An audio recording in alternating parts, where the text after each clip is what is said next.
Some viewers may find the following video disturbing. Viewer discretion is advised.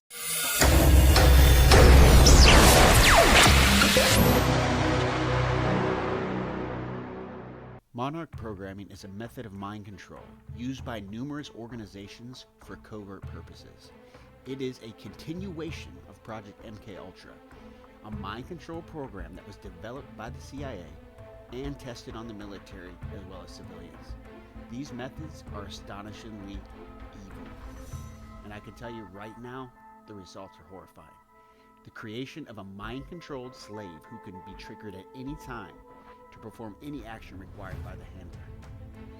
Sounds like something in a sci-fi movie, but I'm about to get into it and tell you why the mass media ignores this issue. Over 2 million Americans have gone through the horrors of this program. Let's look into it. Throughout the course of history, several accounts have been recorded describing rituals and practices that resemble mind control. One of the earliest writings that we can find is in the Egyptian Book of the Dead.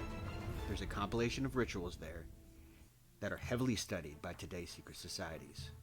It describes methods of torture and intimidation, which is to create trauma, the use of potions, which we now call drugs, and the casting of spells, which today we would call hypnotism. Ultimately, it results in the total enslavement of the initiate. Joseph Mengele was a physician that worked at Nazi concentration camps. He initially gained notoriety for being one of the SS physicians who supervised the selection of arriving prisoners, determining who was killed and who was to become forced into labor. However, he's mostly known for performing grisly human experiments on camp inmates, including children. This is why he was known as the Angel of Death.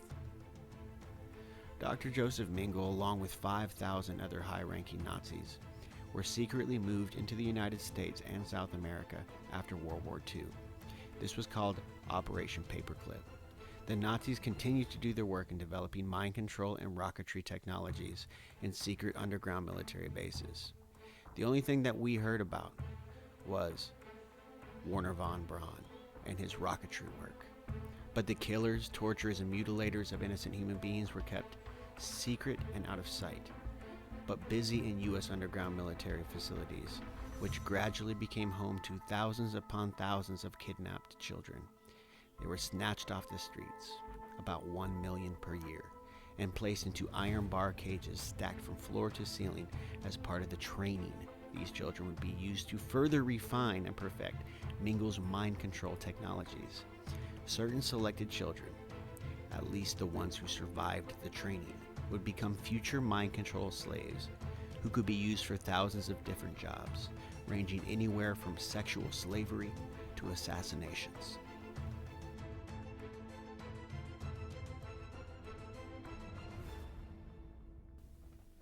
The most publicized experiments conducted by MKUltra involved the administration of LSD on unwitting human subjects, including CIA employees, military personnel, doctors, other government agents, prostitutes, mentally ill patients, and members of the general public, just to study their reactions.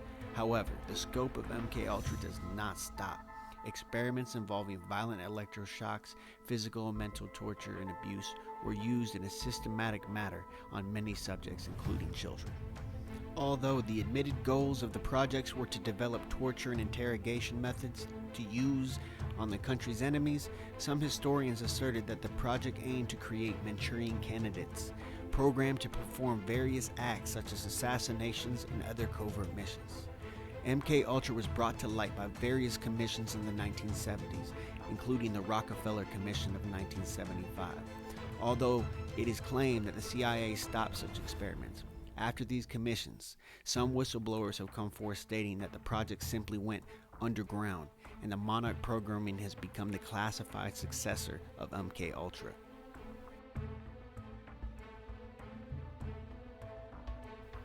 Although there has never been any official admittance of the existence of Monarch programming, prominent researchers have documented the systematic use of trauma on subjects for mind control purposes. Some survivors, with the help of dedicated therapists, were able to deprogram themselves and go on record and disclose the horrifying details of their ordeals.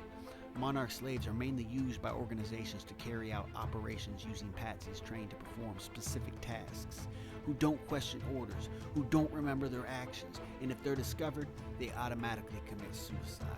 They are the perfect scapegoats for high-profile assassinations, the ideal candidates for prostitution, slavery, and private movie productions.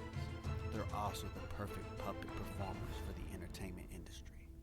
Monarch programmers cause intense trauma to subjects through the use of electroshock torture, abuse, and mind games in order to force them to disassociate from reality, a natural response in some people when they are faced with unbearable pain. The subject's ability to disassociate is a major requirement, and it is, apparently, most readily found in children that come from families with multiple generations of abuse. Mental disassociation enables the handlers to create walled-off personas in the subject's psyche, which can then be programmed and triggered at will.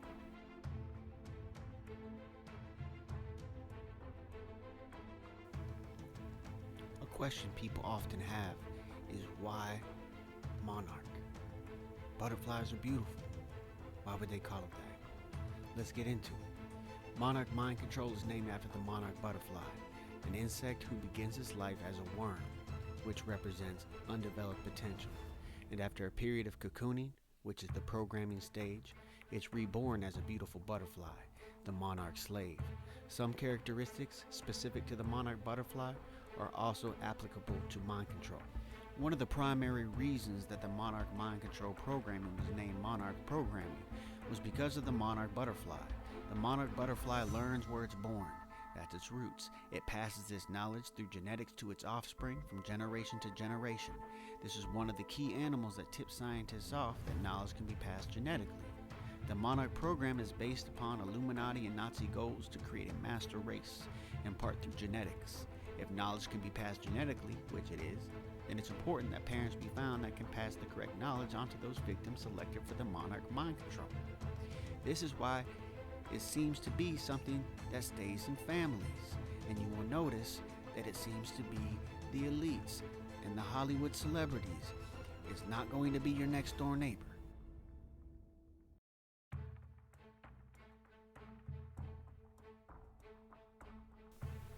The victim/survivor is called a slave by the programmer/handler, who in turn is perceived as a master or god. About 75% are females since they possess a higher tolerance for pain and tend to disassociate more easily than males. Monarch handlers seek the compartmentalization of their subject's psyche in multiple and separate altered personas, using trauma to cause disassociation. For the sake of time, I'm not going to make a list of all of the different things that they do, but here's a short list of 10 different things. 1. Abuse and torture. 2. Confinement in boxes, cages, coffins, etc. 3. Restraint with ropes, chains, cuffs, etc. 4. Near drowning. 5. Extremes of heat and cold, including submersion in ice water and burning chemicals. 6. Skinning. Only the top layers of skin are removed because the victims need to survive. 7. Spinning. 8. Blinding light. 9. Electric shock. 10. Forced ingestion of offensive body fluids. And I don't need to go into detail on that one.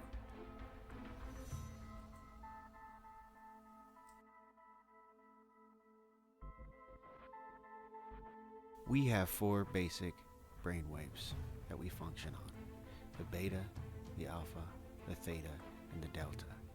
And I'm about to get into some of the technical aspects without going into too much detail. So we have the alpha wave. That's the base control personality. We have the beta, which is referred to as the sexual programming. The delta, known as the killer programming. And the theta is considered the psychic programming. I'll go into more detail on all of these in later episodes.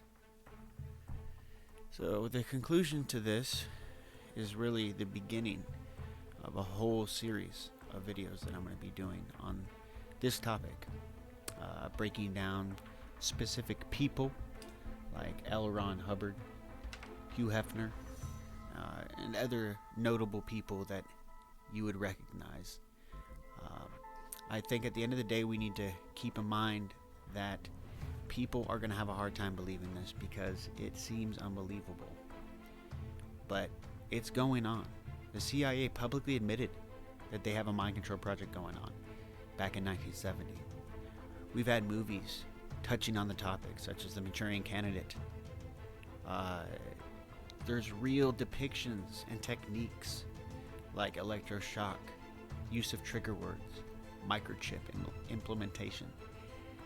Several figures that we see on TV and the movie screen, they're mind control slaves.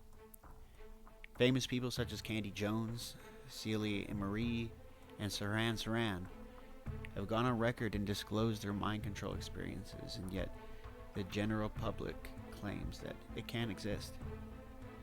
But we're going to look more into it, and we're going to do the research, and we're going to let you decide for yourself.